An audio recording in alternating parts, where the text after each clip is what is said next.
One of the things when people ask me to partner with them, because I've been doing this for 2 years and I barely got married to partners that I really trusted. Let me rewind. When I first started, I had a few partnerships that I got burnt because I thought I trusted, but I didn't validate far back enough. Now I'm very OCD with the partnerships that I validate. There was a lot of smoke and mirrors, right? They're like, oh yeah, we've gone full cycle. We've done this. Our website looked fabulous, but all the units on the website were passive units, first of all. And then everything they went full cycle on were single family homes. So kiss my ass, you lying son of a bitches, and you know who you are. Like you try, and I'm like, and for me, going through Grant Cardone as my first mentor, and he's very high level, and I love Grant. Definitely, I started a sales and marketing internship. Hello, everyone. We're Jacqueline and Melvin Landry, and we welcome you to our podcast, Get Diversified. Throughout these series, we'll cover all the topics and questions you have about investing in apartment buildings, storage facilities, and mobile home parks. Being knowledgeable in these areas will help you feel more comfortable about investing. Apartment investing equals building wealth. Building wealth equals financial freedom. Achieving financial freedom allows you to spend your time with building memories with your loved ones. Let's face it, time is the one element in life that is limited, and you don't want to waste it. Hi, folks, and welcome to Get Diversified. I'm your host today, Jacqueline Landry. It's not Melvin Landry. He's upstairs working. So happy you're here with us today. I am super excited to have Brooke as our guest. She is awesome and amazing. We are part of one of the same mastermind groups, and I'm so happy that she had the chance to join me today. So, hey, Brooke, can you just say hello to the users and tell them what our podcast is going to be about today? I would love to. One, it was a pleasure. Jacqueline, I'm not sure what you prefer. Either one's good. It's a pleasure to be on here. And essentially what I would like to speak about is making sure that we all have our own seat at the table. Okay. I have created Empower Capital, and I have also created Our Seat at the Table, which will be coming out at the end of the year, which is a collaboration group to give people a seat that normally do not. And I kind of got that from being in the corporate world for so long, being in mid-market enterprise sales, negotiations, the whole 9 yards, and going up to these businesses and only seeing the white man at a table and not having any women or people of color there. And when I got with Grant and started learning about passive investing, I decided, you know what? I have something here, and we have 4 daughters of color, and I want them to not use their past or their ethnicity or background to be a crutch, but to allow it to propel them. So I don't know how you want me to start, or if you have a lead-in question you want me to go into. Yeah, I have a lead-in question for sure. Okay. So what excites you about investing in multifamily real estate? Where do I go with that? Couple things. One, I get to choose the people that I surround myself with. That is a big one. I get to choose the company that I keep, because your environment can either grow you or it can, minimize you. So I really love that I get to choose the people I'm collaborating with. 2, it is one of the fastest ways to grow financial freedom and wealth. And that was something that is so important to me from working a demanding corporate job for over 22 years in sales, marketing, negotiations, having somebody tell you, you're forced to be on this team, you're forced to work with these people, or I can only take time off at this time, but not at the end of the quarter because we have sales goals to meet, and conform to this, cover your tattoos, straighten your hair, do this. Why don't you talk a little bit quieter? Or why don't you dress this way, behave this way, or whatever it might be. And I know that's kind of like a long part of the answer to it, but essentially it's to be around the people I want to be around, have control of my time, and grow financial freedom. And I want to create passive income and stop giving the government all my hard-earned money. Because here in California, when you're a W-2 employee, they take approximately 55% of your paycheck. And anybody, yeah. And so most people who have read Robert Kiyosaki's famous book, right, are those that are investors. I don't know any investors that pay taxes, and those that have businesses pay minimal taxes because they are funding other people's livelihoods, right? So that's the bottom line. I want financial freedom. My goal is to have $1 million annually, passively. That way I am free to run my day and travel the world with my family and my daughters, as well as be able to show other people how to do this. And if I can do this, especially with my upbringing and background, so can you. So no excuses. Awesome. Well, just a little bit about me, Brooke. So I actually quit my corporate America job on October 28th, 2022. So it's been, it'll be a year and it'll be a year in October. And that's mostly due to my husband. And it really took me almost 9.5 years for the light bulb to go on in my mind, and being married to Melvin, which is, he's been in real estate since he was born, or since '05, either way. But it really took me that long to understand that, hey, you can build wealth. And it is about the people that you spend the most time with, that you actually become. And so our goal as a family is, in the next 24 months, is to have Melvin quit some of his jobs. So he has, I say he's a Jamaican. I say he has, because he has 4, 5, 6, 7 jobs. I can never kind of keep track of them. And I want him to get more sleep so that he can enjoy life more, and we can build more memories and do those things that we really love, right? So that is our goal in the next 24 months, to reach our financial freedom number, which is a little bit lower now than $1 million a year. But that will give us the opportunity then to have more time to do the things that we want. So I hear you on those points there. So with respect to real estate, what makes a top-notch, rock star, unstoppable sponsorship team? So just to give people, before you answer that, just to give people that don't know what I'm talking about when it comes to sponsorship teams. So you actually put a sponsorship team together when you're going to buy a building. Right. So you have a lead, and then you have co-sponsors, and they all then help you to raise money to purchase the building. So now you know what that is. So Brooke, go ahead. What makes a top-notch general partnership or co-sponsorship team?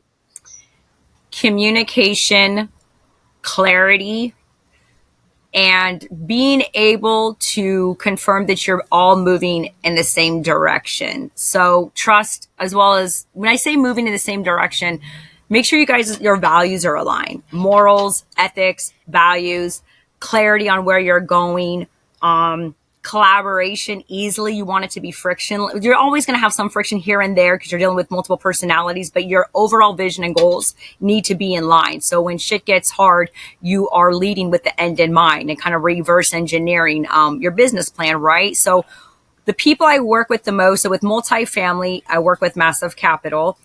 And for Triple Net, I work with Julie Roy. And the reason for this is because, one, they show up. We are in multiple masterminds together. We have known each other for a couple years. We have broken bread. We've had meals. We've met each other's, families and collaboration and the whole 9 yards. And I know this gets tossed around a lot, but you want to date people. This is a marriage. This is not a one-night stand, okay? And so that's why I always tell people, when you co-GP with somebody, meet them in person. It's easy to fake the funk over Zoom. And you want to see somebody's body language. Do they treat the waiter the same way they do you? Do they treat the janitor the same way they treat the CEO, right? I don't want assholes. I don't want to work with assholes, okay? I want people who can communicate, who also know that when shit hits the fan, you're available, you're committed, right? Yeah, Commitment, absolutely. Clarity, communication, morals, ethics, values, I would say, are the top. Yeah, I actually had somebody that said, "Oh yeah, something big happened in the property, and I was on my way to vacation." And one of the other co-sponsors actually took care of whatever the issue was, and they were able to go on vacation. So that to me is a rock star team. But here's a question for you, being newer in syndication. I mean, we've been at this for a little over a year. How long does it take you to really get to know inside and out who you're actually dealing with in your sponsorship team. So that's something that I personally struggle with is, well, how long is it? Is it like 4 Zoom calls? Is it one time where I'm meeting them for lunch? How do I really know how they exist when the camera goes off? Like, how do you know when it's the right time, or is some of it just a gut check? It's going to be multiple things, to be fully transparent. One, you need to show up. One of the things when people ask me to partner with them, because I've been doing this for 2 years and I barely got married to partners that I really trusted. Let me rewind. When I first started, I had a few partnerships that I got burnt because I thought I trusted, but I didn't validate far back enough. Now I'm very OCD with the partnerships that I validate. There was a lot of smoke and mirrors, right? They're like, oh yeah, we've gone full cycle. We've done this. Our website looked fabulous, but all the units on the website were passive units, first of all. And then everything they went full cycle on were single family homes. So kiss my ass, you lying son of a bitches, and you know who you are. Like you try, and I'm like, and for me, going through Grant Cardone as my first mentor, and he's very high level, and I love Grant, definitely. I started a sales and marketing internship with him first before I migrated to this. And so that gives you a little kind of like a back end where I've lost a lot of money and got burnt on 3 partnerships before I realized, okay, F all of this. I'm now really going to start vetting people. So, and I had felt, but you can't really put anything on there. So with Massive Capital and Mike Bailey, we were showing up constantly at the same events. My first year on this, I was in 19 in-person events, not including Zoom calls. Okay. And we went to meals together. So for about 18 months, I was showing up. The first year I was showing up at all these in-person events, and he's submitting deals and I'm submitting deals, and I couldn't get past due diligence. But we were at every event, and then we were having meals together and we were shooting the shit together. And then we were seeing each other in frustrated, like situations, kind of like how we did the Jesse Itzler event. I think you were there too, right? The Sunrock thing where you're put in these situations where let's check their mental and how they handle stress. And when you see a bunch of people together, and if they can check their ego and maybe lead with love and put their own like selves aside a little bit, and how are they treating the waiter? Because we all go out to dinner and break bread in all these networking events. And for me, it's gut. It's, are they showing up in person? How committed are you? Right? Yep. And I'll ask people, so when's your next person? So when people ping me on LinkedIn or on WhatsApp, if you don't even have a picture on your WhatsApp, think, oh, well, this partner, I'm looking for a capital. Oh, well, 1, I don't know you. 2, you don't even have your picture up. I don't even know what you look like.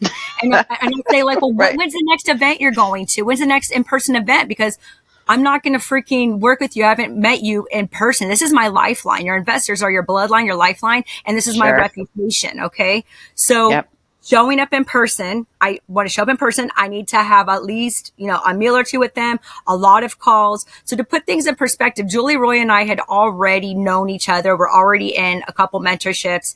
And I love her. I love them, by the way. I love them. Fantastic. I adore her.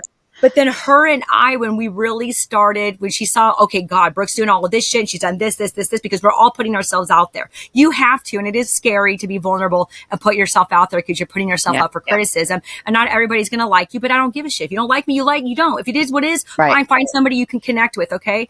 And her and I, for 3 days, from like a whole weekend, from like Friday to Saturday, Sunday, each day we were probably on the phone for 4 hours each day after we'd already known each other for almost 18 months, 2 years, talking about finances and this and priorities and da-da-da. So where Mike, it was just him showing up at the same places, having a shit ton of conversations with him, and then me showing I was committed. And I met Shariar, and he's like, okay, well, let's bring you in. Let's see how you can do on due diligence. You guys can't get past this. And you kind of earn your keep. But that was such a long answer, but that's good to know.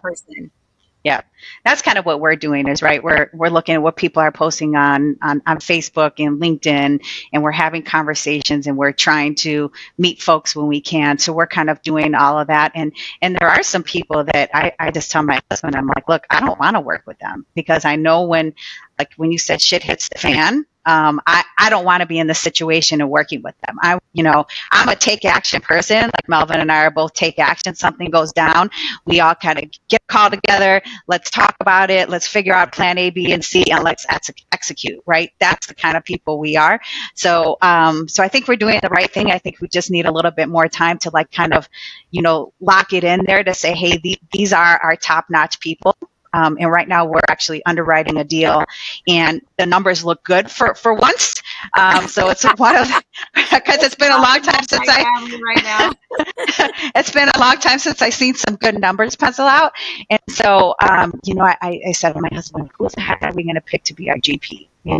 Kind of be the lead expert. He's the one that's advising us, even though we'll be boots on the ground. Like, who do we ask? So we've kind of been going through that process. So I think we're right on the right track, and those were great answers to know. So, why do you invest in real estate? So you kind of talked up on this in the beginning that you want financial freedom, but what's really your why? What's your why with investing? Our 4 daughters. So, and to show people that you can come from a rough upbringing. So without getting into too much of the details, I had a very abusive upbringing. Okay. And my dad wasn't around. My mom was a single mom. She lived off of, government, church. We were even homeless for a while. And seeing my mom go through all of these struggles was extremely eye-opening. And then when I had my divorce and I thought I was doing better than what I was, and then when that situation happened at Target with my kids where I got declined, I was like, you know what? My daughters are watching this and they're also girls of color. So just in one household, put things in perspective, we have Mexican, Puerto Rican, Nicaraguan, Basque, I think they're Jamaican, you got black, brown, Spanish, like everything is rolled in one household. And I want them to see what's possible because so many people use their ethnicity or their childhood or their background as a crutch and they use it as an excuse, and I think it's complete and total bullshit. I feel that adversity and scarcity breeds abundance. And when you have come through hard times, you're like, motherfucker, I'm not going back to that. And I get so tired of people who just they use everything as an excuse. So that's what really propels me. And when I came into the real estate field, not seeing many women, I automatically do a mental check when I go into masterminds in these different groups. Okay, where are the women? Where's the black? Where's the brown? Where's the Indian? Where's the diversity? Where's some people? And if I just see a whole bunch of white men, I'm very irritated. And I'm kind of annoyed, and that propels me too. So honestly, it's my daughters. That's awesome. To see what's possible. So I know this is a little bit off topic. I mean, so that's kind of our why. Although I think financial freedom and independence, and be able to spend our time the way we want it. That's probably our top notch thing, right? So when I think so my husband's black, right? Our son is mixed, and so this is kind of off topic a little bit, but I think it's important to our conversation. So do you talk about race at all in your family? Yes, it depends. Well, yes and no. How do I put this slightly without pissing off a lot of my family? Because they're very sensitive. So my stepmom's side, there's some tendencies and things there that I don't like. My mom's side, we do not talk to. So in full transparency, the only people who really are alive in my family is like my mom, my dad, my sister. Everybody else are halves from marriage, step, right? But blood, my mom, my dad, and I have a sister, same parents. But my relationship with my mom and dad is not the best. And I care more. My priority are my family and my 4 walls. Me, David, Michaela, Marissa, Jalen, Layla. Everybody else, y'all grown-ass adults. Y'all can figure this shit out yourself. You know what I'm saying? Unfortunately, when you come up having a scrappy childhood and having to fend for yourself, physical abuse, emotional, sexual abuse, the whole 9 yards, I don't fuck around. Don't play me. People who know me, well, no, you don't mess with my money. You don't mess with my kids. You don't mess with my family and my 4 walls. Okay? Yeah. The closet will come out. The cute little sweet, I'm smiling all the time for a positive. That will go away real quick. But we do. And we talk about it more in my household because we're so diverse with, the Mexican background, and my bonus daughters are Afro-Latina. But when you look at them, you just see Black girls. And they're always told, well, people are only going to see you as Black. Jacqueline Landry, people are only going to see us as Black. I'm like, it's your job to tell them you're Afro-Latina. You're also Puerto Rican and Nicaraguan. Okay? Yeah. So don't let other people's ignorance or their, thoughts change how you feel about yourself or how you represent yourself. So we have very open conversations in our home. The extended family, I feel, tend to put their head in the sand and pretend that it doesn't exist, or they feel that they are above some of these conversations. And I tell them, you know what? This is life. And if y'all can't talk about this shit, like I was talking with somebody else the other day, that people don't talk about the things that are the most important. That's mental health, financial health, and sexual health. And we're all part of all of these things. And even though people don't, I think some people are afraid to talk about race because we're afraid we're going to offend people, or we don't know what's politically correct anymore. Like even Latinx, like, Latina, like, do you call yourself Latina, or are you a Latinx, or do you call yourself Hispanic, but what if you're only Spanish, or, are those just white people because they're from Europe? Like, there's so much that goes with that. And that's why I get annoyed when I fill out applications to places and it asks what I am. And I'm like, four different things. And I'm a mutt. And it's like, oh, well, you're white, but you're not Hispanic. Oh, well, but if I'm Native American, I can't be Hispanic. And so I can't put them like in four different things. I'm like, this is stupid, but you get it. I get it. So the reason I just asked that, because you know what, we feel like in our household that we don't need to talk about it. He has a white grandma, he has a Black grandma. If there is a racial thing that comes up, we have a discussion about it, but it's not about this white man shot this Black guy. We don't put a color code in front of news. If we talk about it, it's that man killed that woman killed that woman, right? Because we feel that in our household, at least, that further segregates the world, and we're so segregated. Of course, we had to talk about that once with our son. So one of the kids at school said, "You're brown," and my son is beautiful color, like a mix between me and Melvin. And I said, "Well, what did you say, honey?" And he said, "Thank you." Perfect. And that was all he said. And I said, hey, look, God makes everybody different colors, and you're beautiful. You don't have to get a tan like mommy, and you don't burn, and you don't turn purple like daddy. So I said, so you're perfect. And so we just, but we talk about it if we have to, but we don't try to further segregate the world. Don't do that. Most of the conversations that come up with race is because of things that happen to our daughters in school. Or I don't watch the news. I think it's really depressing, but kids are all over social media. And when there was all of the shootings with that, seemed like it was every day, it was Black people that were getting shot, and when my kids ask me questions, I'm going to give the best answer I possibly can, and just feel, and that's why we get so frustrated with what is happening, not to go into politics, of how so many schools and districts are trying to remove certain things because, this looks racist. That's facts. Why are you trying to get rid of books that show slavery or show this or transgender or lesbian? State the facts. You can tell a story without getting your emotions involved. Okay. Yeah. Do not remove literature that removes history just because you don't like it and because you don't like the narrative. Knock it off. The truth hurts, y'all. And if you can't handle the truth, then go ahead and live in the fantastic bubble that you're in. But the rest of us would rather face reality. I'd rather you hurt me with the truth than comfort me with the lie. So we are very transparent with our kids, and they never really started noticing more race and color until they got older into school, grade school, junior high, or when my husband, who's really watches the news a lot, they would see things that happen to, Black or browns or schools, or why is it always white people shooting up the schools, or why is it always this or this? And it's like, shit. And you try to be as clear and as much as possible while providing history. And that's why me and my husband try to listen, we'll try to lead with the facts. This is what it is. We don't fully understand it, but this is what the history has shown of what has happened. What do you think? I'm trying to get them to grow up with their own thoughts. bake those into their mind, let them make their own decisions. Right. Yeah. That's what we're doing with our 8-year-old, but he's awesome. So, Well, how old are your kids? We only have one boy. He's Melvin the third. So they call him M3. So I know we kind of digressed a little bit, but that's important to also know, right? When you're in, deal negotiation rooms, who you're working with, what kind of personality, even color can play into it. So just know, who you're getting into from a partnership, or who you're dealing with from investors or lenders, and a whole other slew of people that you come into contact with when you're dealing with multifamily. So, Brooke, so we're on like 20 or so minutes.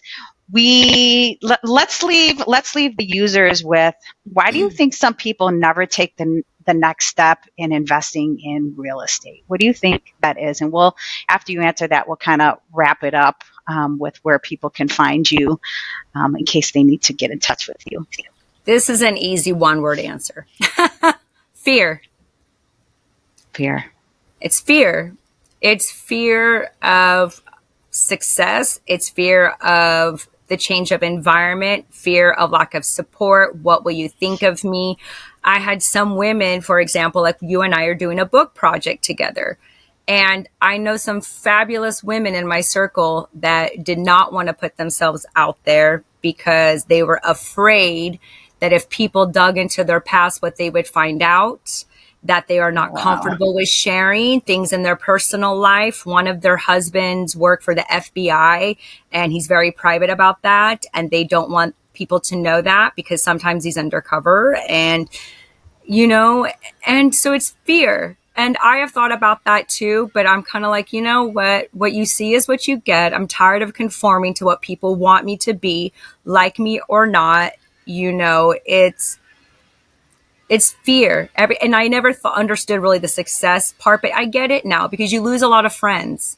A lot of my friends in this journey, they're like, why can't you just be happy with what you have? Like, you're doing too much. Like, why don't you slow down? And I was like, well, you know what? You do you, boo. I don't judge you on what the hell you're doing with your life. So let me do mine.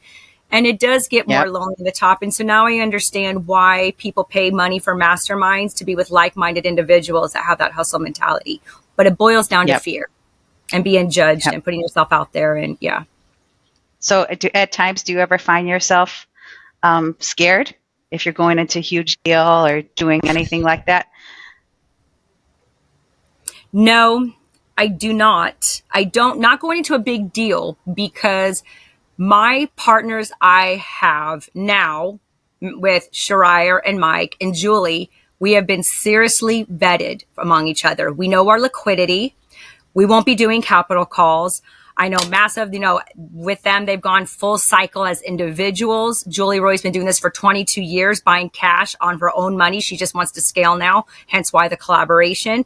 And because I've had these open and transparent conversations with them with what we stand, liquidity, full cycle, speaking with previous investors, et cetera, having those type of conversations that some people don't want to do because they're so excited just to close their first deal. No, I am not, because I have fantastic people by my side and I am confident in my ability to execute. What I am afraid of is the people that judge what they don't understand, right? Mm-hmm. So, and that is what it is. Because there's things in my past that I don't like, that I haven't done, and I've been aggressive, and I've been in fights before, and it's just, things are going to come up. And I think if we own it, and I'm not the same person I was this morning. I was a grumpy bitch till I had my coffee, and I'm not the same person I was 5 years ago or 10 years ago, or when I was in college.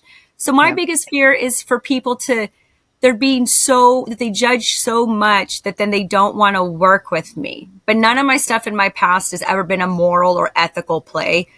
Yep. It'd be more of, the abuse that happened in our family, and then my family coming out of the rafters as they have, telling me to shut up and stop telling stories. It's nobody's business. So that's why I really do keep it high level, and I don't go into specifics, because some people of the family are in higher level jobs and government and stuff like that. And they just, whatever, stick your head in the sand, then do you. That's my only thing. Yeah. That's awesome. That's awesome. But you have to jive with the person that you're dealing with at the end of the day. You Correct. have to like their their good points, their bad points, and just to see if it's a fit. So anyways, Yes.